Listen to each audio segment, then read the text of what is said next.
Pascal. Je vous ai écouté ce matin. Oui. Eh bien, j'ai l'impression que vous avez compris ce qui s'est passé hier. Écoutez, et j'ai le sentiment que tout le monde n'avait pas compris ce qui s'est passé hier soir entre 18 et 19 heures. Oui. Que l'audiencement de l'appel de Madame Le Pen change beaucoup de choses. Et qu'on peut l'interpréter également de beaucoup de manières. Mhm. Parce qu'évidemment, d'une certaine manière, les compteurs sont remis à zéro. Parce qu'hier, Madame Le Pen était inéligible, ce matin, elle ne l'est plus, en tout cas pour la campagne présidentielle de 2027. Si évidemment, il y avait une présidentielle avancée, ce serait pas la même chose.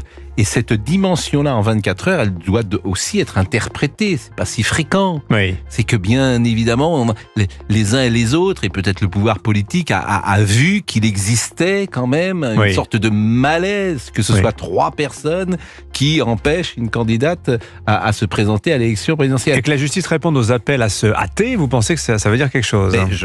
Attendez, ne faites pas le naïf, c'est ce que vous avez dit il y a 1 heure ou il y a 1h30 quand je vous ai écouté à 6h15.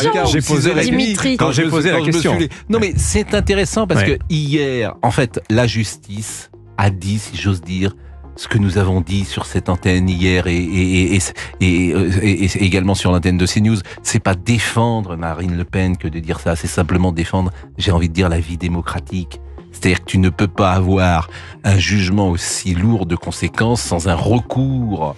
Et ce recours, finalement, c'est le 2e procès, avant la présidentielle. Ce que j'exprime là, c'est une parole de bon sens, qui devrait être partagée par tous les hommes politiques et toutes les éditorialistes de ce pays. Et non pas entendre ce que j'ai entendu hier, la bouche en cœur et le sourire aux lèvres.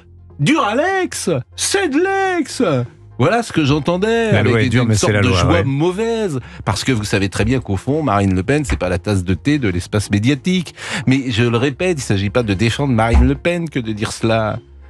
Si vous connaissez cette petite phrase, un jour ils sont venus chercher les communistes et je n'ai rien dit, je n'étais pas communiste. Un jour ils sont venus chercher les juifs et je n'ai rien dit parce que je n'étais pas juif. Et puis il y a comme ça une série.